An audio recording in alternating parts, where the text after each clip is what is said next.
വിശദമായ വാർത്തകളിലേക്ക്. കരൂർ ആൾക്കൂട്ട ദുരന്തത്തിൽ നടപടി കടുപ്പിച്ച് പോലീസ്. അറസ്റ്റിലായ TVK നേതാക്കളെ കസ്റ്റഡിയിൽ വാങ്ങാനാണ് നീക്കം. ജുഡീഷ്യൽ അന്വേഷണ കമ്മീഷൻ റിപ്പോർട്ട് ഉടൻ സർക്കാരിന് കൈമാറും. വിവരങ്ങളുമായി വിസ്മയ ചേരുന്നുണ്ട്. കരൂർ ആൾക്കൂട്ട ദുരന്തത്തിൽ നടപടി കടുപ്പിച്ചിരിക്കുകയാണ് പോലീസ്. അറസ്റ്റിലായ TVK നേതാക്കളെ കസ്റ്റഡിയിൽ വാങ്ങാനാണ് നീക്കം. ജുഡീഷ്യൽ അന്വേഷണ കമ്മീഷൻ റിപ്പോർട്ട് ഉടൻ സർക്കാരിന് കൈമാറും. എന്തൊക്കെയാണ് വിസ്മയ വിവരങ്ങൾ? അരുണിമ, ഇതിൽ തന്നെ ഇപ്പോൾ നടപടി കടുപ്പിച്ചിരിക്കുകയാണ് സർക്കാർ. അതായത് ഈ ഒരു TVK നേതാക്കളായ പൗൻ രാജ് അതുപോലെ മതിയഴകൻ ഇവരെ അറസ്റ്റ് ചെയ്തിരുന്നു. അതിനുശേഷം ഇപ്പോൾ കസ്റ്റഡിയിൽ വാങ്ങാനുള്ളൊരു നീക്കം തുടങ്ങിയിരിക്കുകയാണ്. അതുപോലെ തെളിവെടുപ്പും കുറച്ച് അല്പസമയത്തിന് ശേഷം തന്നെ ഉണ്ടാവും. എന്തായാലും കസ്റ്റഡിയിൽ വാങ്ങാനുള്ള നീക്കവുമായി ഒരു പ്രത്യേക അന്വേഷണ സംഘം ഇവരെ കസ്റ്റഡിയിൽ വാങ്ങുകയും ചെയ്യും. അതുപോലെ തന്നെ തെളിവെടുപ്പ് നടത്തലും തുടർ നടപടികളും ഇതിന് ശേഷം, ഈ കസ്റ്റഡിയിൽ വാങ്ങിയതിന് ശേഷം ഉണ്ടായിരിക്കും. എന്തായാലും അതുപോലെ തന്നെ ഈ പ്രതിപ്പട്ടികയിൽ ഉൾപ്പെട്ട TVK സംസ്ഥാന നേതാക്കളായ ബുസി ആനന്ദ് അതുപോലെ നിർമ്മൽ കുമാർ ഇവരെ മുൻകൂർ ജാമ്യത്തിന് ഇവർ അപേക്ഷിച്ചിരുന്നു. അതുകൊണ്ട് തന്നെ ഈ ഒരു കോടതി തീരുമാനം വരെ ഈ പോലീസ് കാത്തു നിൽക്കുമോ എന്നുള്ളൊരു കാര്യത്തിലും ഒരു ശ്രദ്ധേയമായൊരു കാര്യമാണ്. ആ ഒരു കോടതി തീരുമാനം വരുന്നത് വരെ പോലീസ് കാത്തു നിൽക്കുമോ എന്നുള്ളൊരു ശ്രദ്ധേയമായൊരു കാര്യമാണ്. എന്തായാലും ഇതിലെ മറ്റൊരു വിവരം എന്ന് പറയുന്നത് ജുഡീഷ്യൽ അന്വേഷണ കമ്മീഷൻ സർക്കാരിന് റിപ്പോർട്ട് നൽകും. അത് ഉടൻ തന്നെ ഈ ഒരു റിപ്പോർട്ട് ജുഡീഷ്യൽ അന്വേഷണ കമ്മീഷൻ സർക്കാരിന് നൽകുന്നതായിരിക്കും. എന്തായാലും അതിൽ ഈ ഒരു തെളിവെടുപ്പ് ജസ്റ്റിസ് അരുണ ജഗദീശൻ പൂർത്തിയാക്കി എന്നാണ് ഉള്ളൊരു വിവരം ലഭിച്ചിരിക്കുന്നത്. എന്തായാലും ഇന്ന് കുറച്ച് അല്പസമയത്തിന് ശേഷം തന്നെ ഈ ഒരു റിപ്പോർട്ട് എന്തായാലും ഈ ജുഡീഷ്യൽ അന്വേഷണ കമ്മീഷൻ സർക്കാരിന് നൽകുന്നതായിരിക്കും. അതുപോലെ തന്നെ ഇതിൽ ഇന്നലെ നമുക്കറിയാം, ഇന്നലെ ഈ ഒരു സംഭവത്തിന് ശേഷം ആദ്യ പ്രതികരണവുമായി വിജയ് വന്നിരുന്നു. അതൊരു വീഡിയോ ദൃശ്യത്തിലൂടെയായിരുന്നു വിജയ് വന്നിരുന്നത്. ഈ ഒരു വീഡിയോയിലൂടെ വിജയ് പല കാര്യങ്ങളും, അതായത് അതിൽ ഈ ഒരു ദുരന്തത്തെക്കുറിച്ചും അതിൽ വിജയുടെ സങ്കടം ദുഃഖങ്ങൾ രേഖപ്പെടുത്തിയും അങ്ങനെ പല കാര്യങ്ങളും പറഞ്ഞിരുന്നു.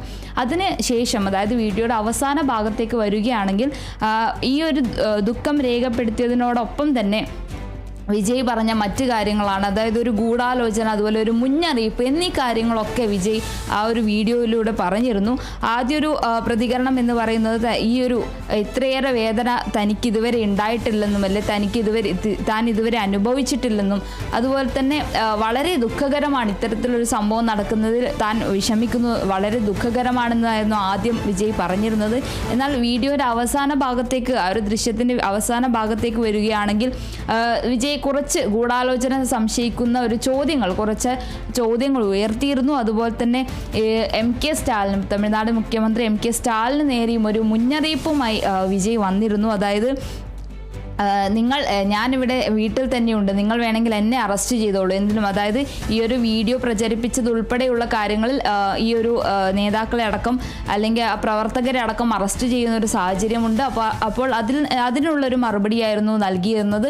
അതായത് നിങ്ങൾ എന്നെ വേണമെങ്കിൽ അറസ്റ്റ് ചെയ്തോളൂ, ഞാനിവിടെ വീട്ടിൽ തന്നെയുണ്ട്, പക്ഷേ എൻ്റെ പ്രവർത്തകരെയോ നേതാക്കളെയോ നിങ്ങൾ തുടരുത് എന്നുള്ളൊരു മുന്നറിയിപ്പായിരുന്നു ഈ ഒരു സർക്കാരിന് നൽകിയിരുന്നത്. അതായത് അതുപോലെ തന്നെ വിജയ് പറഞ്ഞൊരു മറ്റൊരു, അതായത് നമ്മൾ ഗുരുതരമായി അല്ലെങ്കിൽ നമ്മൾ ശ്രദ്ധിക്കേണ്ട മറ്റൊരു കാര്യമായിരുന്നു എന്തുകൊണ്ട് ഇത് കരൂരിൽ മാത്രം സംഭവിച്ചു എന്നുള്ളൊരു ചോദ്യം വിജയ് ആ വീഡിയോ ഒരു ദൃശ്യത്തിൽ ഉയർത്തിയിരുന്നു. എന്തുകൊണ്ടാണ്, അതായത് ഇതുവരെ മറ്റൊരിടങ്ങളിലും ഇത് സംഭവിച്ചിട്ടില്ല, എന്തുകൊണ്ട് കരൂരിൽ മാത്രം ഈ ഒരു സംഭവം അല്ലെങ്കിൽ ഈ ഒരു അപകടം സംഭവിച്ചു എന്നുള്ള കാര്യത്തിൽ വിജയ് ഒരു ചോദ്യം ഉയർത്തിയിരുന്നു. അല്ലെങ്കിൽ ആ ഒരു ദൃശ്യത്തിൽ ആ ഒരു ചോദ്യം ഉയർത്തിയിരുന്നു. എന്തായാലും ആ ഒരു വീഡിയോയുടെ അവസാന ഭാഗങ്ങളിലേക്ക് വരികയാണെങ്കിൽ പല രീതിയിലും പല കാര്യങ്ങൾ വിജയ് മനസ്സിൽ നിന്ന് പറയാൻ ഉദ്ദേശിക്കുന്ന പോലെ, അല്ലെങ്കിൽ പലവർക്കും പല ചോദ്യങ്ങളുമായി വിജയ് വന്നതുപോലെയുള്ളൊരു കാര്യമാണ് നമുക്ക് തോന്നുക. ആ ഒരു ദൃശ്യത്തിലൂടെ അങ്ങനെയാണ് തോന്നുന്നത്. എന്തായാലും അതിനുശേഷം തന്നെ, അതായത് വിജയുടെ ആദ്യ പ്രതികരണം വന്നതിന് ശേഷം ഇതിൽ ഞാൻ പറഞ്ഞ പോലെ തന്നെ കുറേ ചോദ്യങ്ങൾ ഉയർത്തി, അല്ലെങ്കിൽ ആ ഒരു ചോദ്യങ്ങൾ പോലെ, ഒരു മുന്നറിയിപ്പ് പോലെ വിജയ് വന്നിരുന്നു. അതിനുശേഷം ഈ ഒരു സർക്കാർ വാർത്താ സമ്മേളനം നടത്തിയിരുന്നു. എന്തായാലും ആ വാർത്താ സമ്മേളനത്തിൽ ഈ വിജയ് ചോദിച്ച കാര്യങ്ങൾക്കും വിജയ് നൽകിയ മുന്നറിയിപ്പുകൾക്കും കാര്യങ്ങൾക്കും ഒക്കെ സർക്കാർ അതിനുള്ളൊരു മറുപടി ഈ വാർത്താ സമ്മേളനത്തിൽ നൽകിയിരുന്നു. അത് ഈ ഒരു കാര്യങ്ങൾ വ്യക്തമാക്കാൻ വേണ്ടി മാത്രമാണ് ഈ ഒരു വാർത്താ സമ്മേളനം നടത്തിയതെന്നുള്ള കാര്യവും ഈ ഒരു സർക്കാർ പറഞ്ഞിരുന്നു. എന്തായാലും മറ്റൊരു അപകടത്തിലേക്ക് വരികയാണെങ്കിൽ അതിൻ്റെ ഒരു വിവരം എന്ന് പറയുന്നത് ഈ അപകടത്തിൽപ്പെട്ട 104 പേർ ആശുപത്രി വിട്ടെന്നാണ് നമുക്ക് ലഭിക്കുന്ന ഒരു ആശ്വാസകരമായ ഒരു പുതിയൊരു വിവരം എന്ന് പറയുന്നത്. ഇവർ ആശുപത്രി വിട്ടു. അത് ജില്ലാ ഭരണകൂടം അറിയിച്ചിരിക്കുകയാണ്. ഈ ഒരു അപകടത്തിൽപ്പെട്ട 104 പേർ ആശുപത്രി വിട്ടിരിക്കുന്നു എന്നുള്ളത്.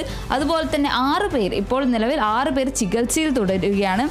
അതുപോലെ മറ്റൊരു ഈ ഒരു ദുരന്തത്തിൻ്റെ ഈ ഒരു ഭാഗം ഒഴിച്ചു കഴിഞ്ഞാൽ ഇന്നലത്തെ വിജയുടെ വീഡിയോ ദൃശ്യങ്ങൾ പുറത്തു വന്നത് ഉൾപ്പെടെ വാർത്താ സമ്മേളനം, അതായത് ഈ ഒരു സർക്കാർ തിരിച്ചു നടത്തിയ ഒരു വാർത്താ സമ്മേളനം ഉൾപ്പെടെ നോക്കുകയാണെങ്കിൽ ഇതൊരു രാഷ്ട്രീയ പോര്, ദുരന്തത്തിനപ്പുറത്തേക്ക് ഒരു രാഷ്ട്രീയ പോര് തുടങ്ങുന്നതായി അല്ലെങ്കിൽ ആ ഒരു രാഷ്ട്രീയ പോരിനായി ഉള്ളൊരു കാര്യമായാണ് നമുക്ക് തോന്നുക. എന്തായാലും ഒരു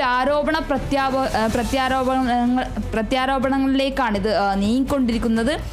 അതുപോലെ ഇന്നലെ ഞാൻ പറഞ്ഞ പോലെ സർക്കാർ നടത്തിയ വാർത്താ സമ്മേളനത്തിൽ ആ വാർത്താ സമ്മേളനം ഒരു തെറ്റായ നടപടി, ഉദ്യോഗസ്ഥർ നടത്തിയ ഈ വാർത്താ സമ്മേളനം ഒരു തെറ്റായ നടപടിയാണെന്നാണ് സെന്തിൽ ബാലാജി പറഞ്ഞിരിക്കുന്നത്.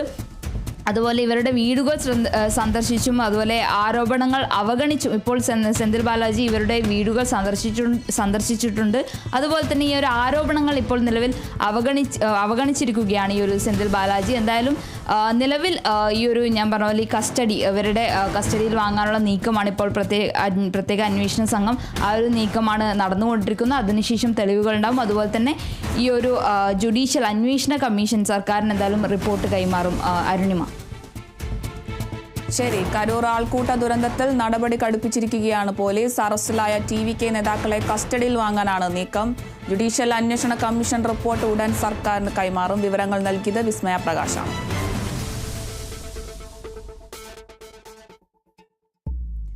സംസ്ഥാനത്ത് അമീബിക് മസ്തിഷ്ക ജ്വരം ആശങ്ക നീങ്ങുന്നില്ല. കഴിഞ്ഞ ദിവസം രോഗം സ്ഥിരീകരിച്ച മലപ്പുറത്തെ 78-കാരന്റെ നില ഗുരുതരം. ചിലർ രോഗമുക്തി നേടുമ്പോഴും രോഗ ഉറവിടം കണ്ടെത്താനാവാത്തത് ആശങ്കയ്ക്കിടയാക്കുകയാണ്. വിശദാംശങ്ങളുമായി റിയാസ് KMR ചേരുന്നു. റിയാസ്,